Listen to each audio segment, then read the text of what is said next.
So was that the first Monaco Grand Prix driven by AI? Well, it certainly looks that way, because after the restart it looks like all the engineers just typed away into ChatGTP and asked the robot overlord what was the slowest time they could get away with and still win the race, and voila, one Monaco Grand Prix. Well, if that's the case, it just reinforces my belief that all robots are basically boring. I mean, let's face it, they're not exactly going to get comedy, are they? If you show them a Jimmy Carr video, they're not all going to start bursting out laughing, are they? And if that was me as a robot overlord for the Monaco Grand Prix, I would have got all the other cars to crash into each other. Yeah, or even better, go backwards around the circuit just for shits and giggles. But there we go. Anyway, thanks to friend of the show for pointing that out to me. Let's discuss, shall we, the Monaco Grand Prix.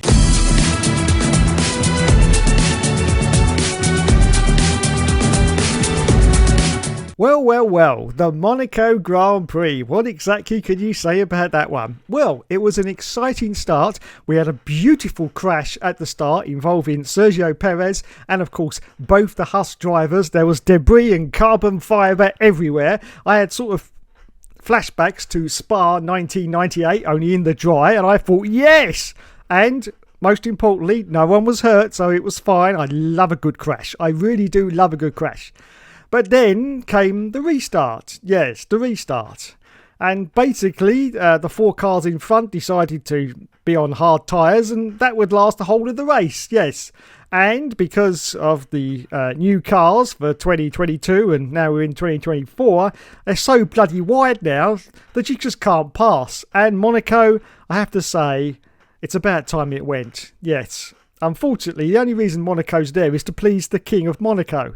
I'm pretty sure he's probably got grandfather rights now. That means that he's going to get that race done for the next 100 years, because the way he parades all his children at the end of the race sort of smacks to me that he's thinking of the Monaco race as a generational thing and it's going to go on forever and ever. The only problem is that's not going to happen if Formula One is going to continue in the state that it is right now.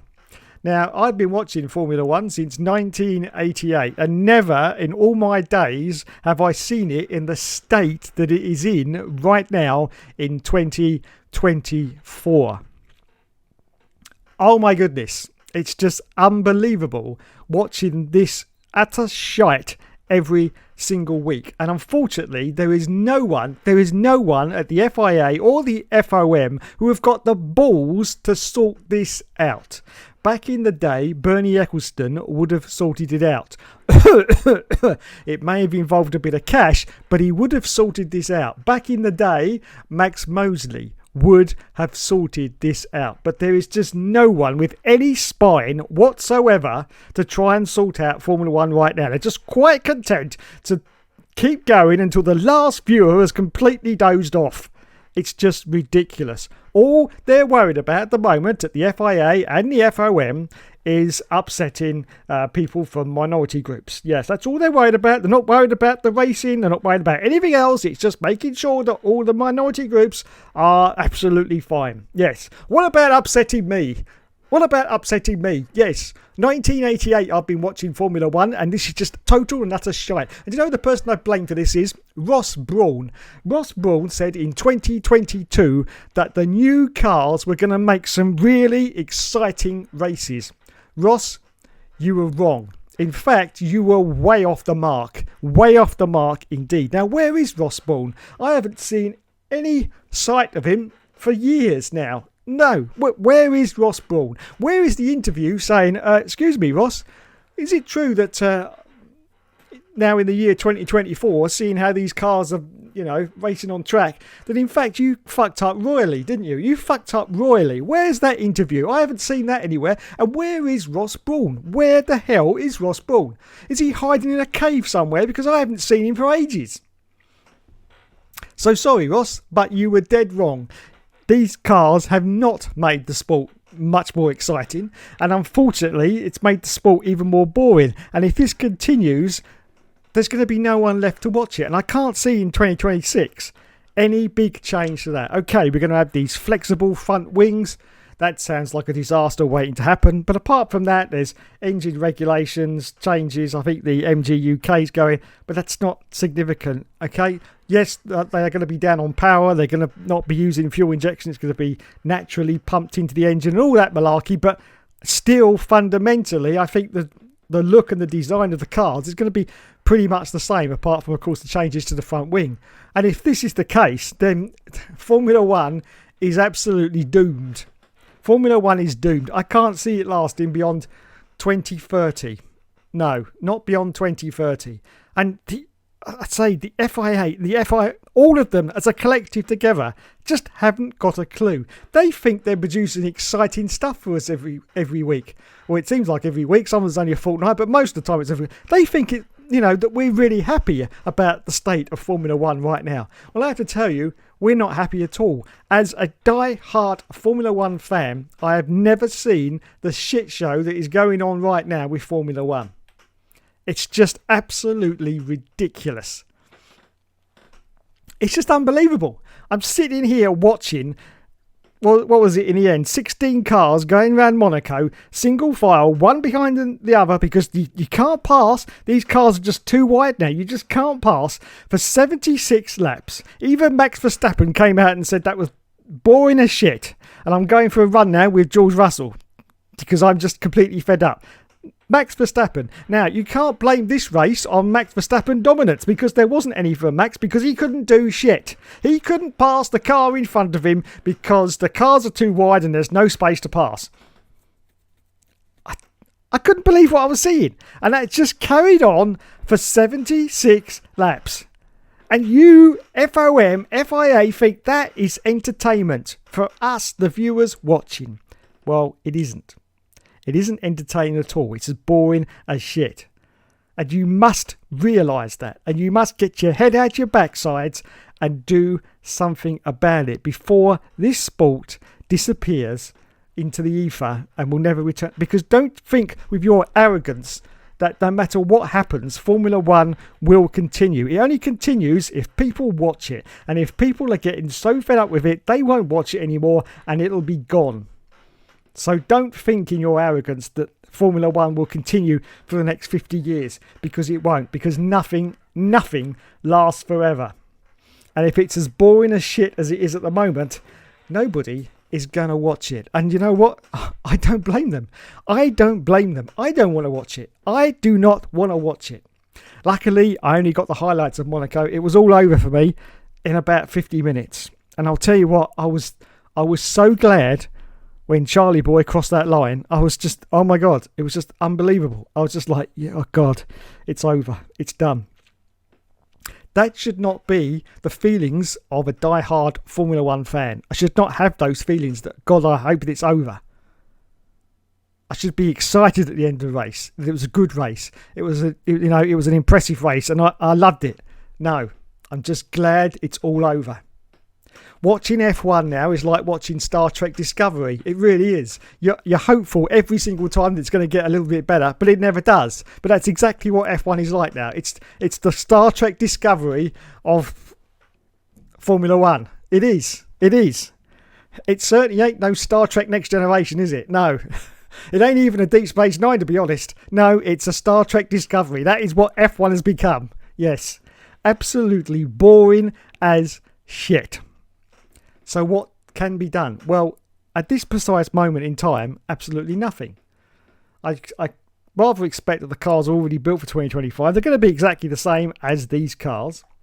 They're not going to be any different. So next year is going to be an absolute bore fest, the same as this year. Absolutely. And interesting, Formula One is just going to disappear down the toilet. It's already 50% down since the last 2 years, since the Michael Massey gate. It's already 50% down. And I'm pretty sure by the end of this season, it's going to be down to 65% of interest lowering in Formula One. And that's just a crazy amount of figures. This is supposed to be the premier motorsport, the premier motorsport. And I'll tell you what, the lower formulas are just pissing all over Formula One right now because they are producing exciting races. But Formula One just cannot produce a turd, to be honest. They really can't. And Monaco, your time's up. Monaco, you need to go. You really do need to go. As I say, you just can't keep hanging on to those grandfather rights. It's, it's no good now. It's no good. The cars in their current configuration are no good for Monaco whatsoever. No one can pass. It's a stupid race to have at Monaco now. It's got to go. It's really got to go. It can't continue. Next year, just get rid of it. Just get rid of it. Don't worry about the King of Monaco, okay? He'll get over it. Yeah, he'll be crying in the bushes like Mika Hakkinen in '99, but he'll get over it, okay? Just get rid of it because it serves no useful purpose anymore. A little bit like all the bosses of the FIA and the FOM. They serve no useful purpose right now. All they are doing is destroying the sport, and they seem quite content to be doing that as well. They really, if you look at Monaco, I only get the highlights, but I was just looking around, seeing the people.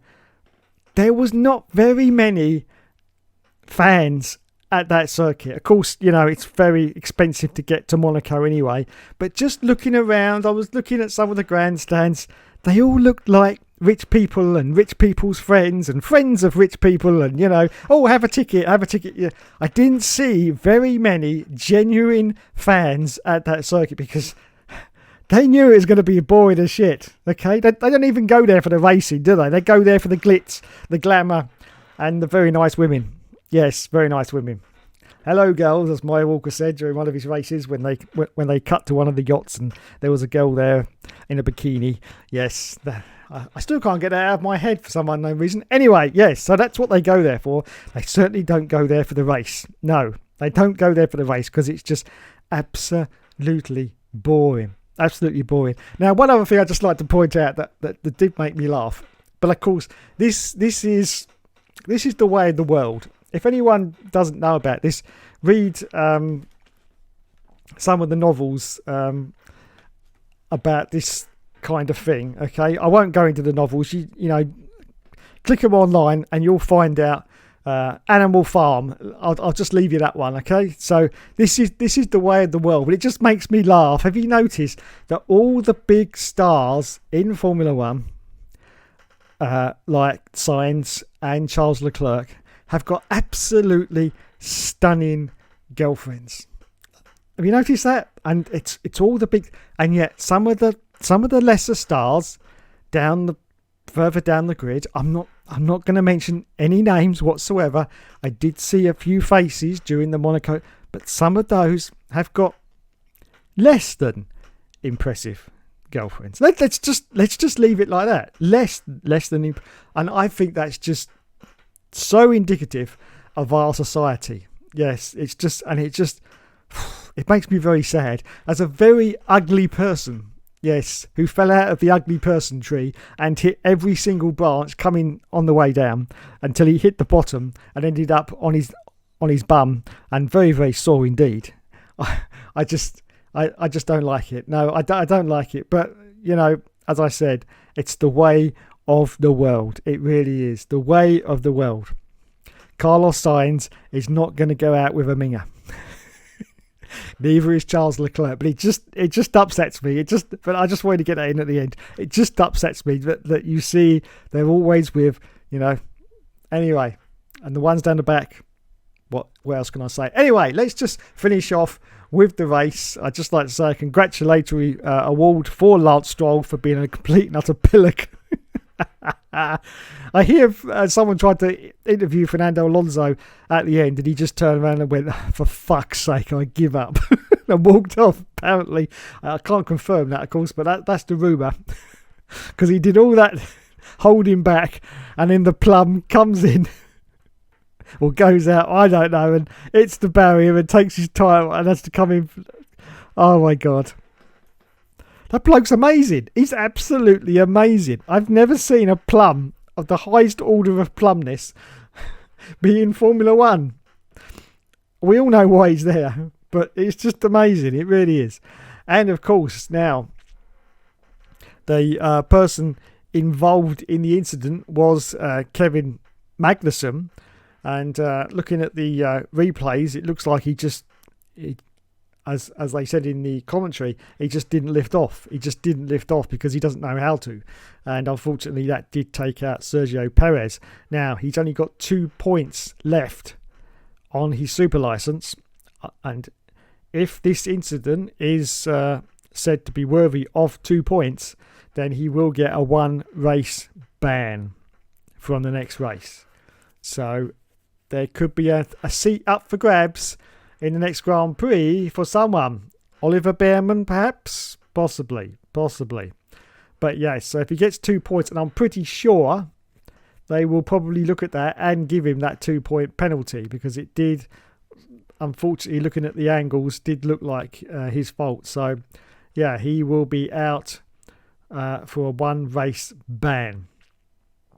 I'm not quite sure how that works. So if he gets to 12 points, he gets a 1 race ban. Does that now reset his points then to 0 and he can get another 12 again? Because, I mean, that's brilliant. Yeah.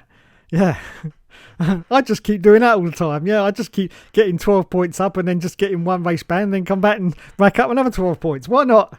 But I don't know if that's how it works. So I'm just surmising. I'm not a F1 insider person, so I'm not quite sure if that's how it works or not. But that would be a great idea. Yeah. That's what I do.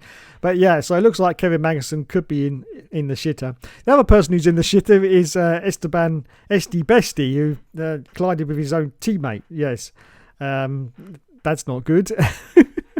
And there could be repercussions for that as well. I mean, Alpine have got enough trouble just trying to get out from being in last place without their own teammates hitting each other, which is a problem that we've had back in the years gone past. But there you go.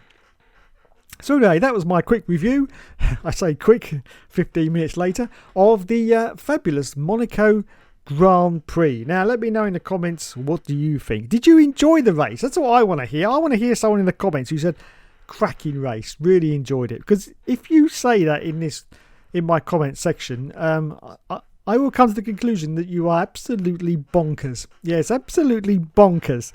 Because no one on the planet would have enjoyed that race. So, give me your ideas. What do you think Formula One, the FIA, FOM, whoever, the collective, the Borg collective as I like to call them, what do you think they need to do? Do they need to do anything? Do we just carry on and hope that it's going to get better? But I can assure you that's not going to happen. It's definitely not going to happen. It's not suddenly going to get better. But, do you think fundamental changes have to be implemented very, very quickly? Now, unfortunately, they could implement some rather stupid changes rather foolishly very, very quickly. They've done that in the past as knee-jerk reactions. So we don't really want that. What we want is fundamental changes, but, we don't want to rush in with them. But we definitely need some changes for 2025, because I don't think anyone's going to put up with another season like this. They'll just all go. Yes. No one was talking about that F1 race. Everyone was talking about the Indy 500 race yesterday. F1 completely pushed to one side. Nobody cared. Nobody was talking about it. And this, as I said earlier, is the premier motorsport. It's even, apart from the Indy 500, but, allegedly it's supposed to be better and bigger and whatever than the Indy Championship. That's the theory anyway. But it's certainly, apart from the Indy 500, which is always, revered as a classic race anyway. But the other races, F1's supposed to be better than that. But not at the moment it isn't. Not at the moment it isn't. Liberty Media have taken something and just completely destroyed it. Formula One, it's a car crash. It's a car crash. It really is. I'll tell you what it reminds me of. It reminds me of Alien 3. At the moment, just to use an analogy of films again, Alien 3 is what it reminds me of. Yes, everyone loved Alien. Oh my God, best thing ever. Then Aliens came in, and it was even better. And everyone said, yeah. And then Alien 3 came on, and everyone went, what the fuck's this shit? What the fuck? Yes, that's what Formula One's become. It's the Alien 3 now. It really is. You look at it and you can't believe it's so shite, but it is, and it really, really is. Very, very shite indeed. As I say, I've been watching Formula One now since 1988. A very, very long time indeed. A lot of you people watching probably weren't even born then. Probably weren't even born till 10 years, maybe even 15 years after that. But yes, and I have never seen it in the state that it is in right now. And fundamental changes need to happen, and they need to change quickly for 2025. There's nothing you can do about this year. This year's a write-off. There's nothing they can do, but they need to implement change. What changes? I've no idea. I've no idea how to fix this. It's a huge, massive problem, and I don't know what the solution is. I'm not saying I'm the genius that's suddenly going to come up with this. I don't know what the solution is. But all I'm saying is they've got to implement something very, very quickly. Otherwise, this sport is just going to completely disappear down the toilet. It really is. No one is going to be interested in it. No wonder F1 24, the video game, had to come up with some killer hook to try and get people interested in the game, which was basically the handling. Yeah, everyone's been talking about that, haven't they? Oh, it's all crap and everything. That was just a marketing ploy to get people to look at the game. That's all it was, because they knew they had nothing else for people to look at. And they knew that in real life, Formula 1 was in the toilet. As I've said before in previous streams, real life F1 also connects to gaming F1 as well. A lot of people don't believe that, but it is true, because if you watch a good race on the TV, you'll naturally think to yourself, oh, I think I'll do a bit of F1 gaming right now as well, just to, you know, get the juices flowing. But if it's boring on the TV, no, can't be bothered. No one can be bothered. No one can be bothered. Anyway, that's enough waffling for me, everyone, on a bank holiday Monday. Anyway, let me know what you thought of the Monaco Grand Prix, and let me know what you think the solutions are to fix this big problem that is Formula 1 right now, because I'm at a loss. I'm at a loss. Fundamentally, I think we should never have gone to the new car. I think we just should have kept the cars as they were on the 2021 spec. We should have just kept them as well and carried on, because, you know, there would have been evolution of those cars by now, because it would have been 3 or 4 years down the line. But I still think the racing would have been a lot better with those old spec cars. I really do think it would have been better. These cars are just big, they're heavy, you can't move them from side to side very easily. They're like buses going around the circuit now, and we've clearly seen that this from Monaco. It doesn't work. It does not work at Monaco at all.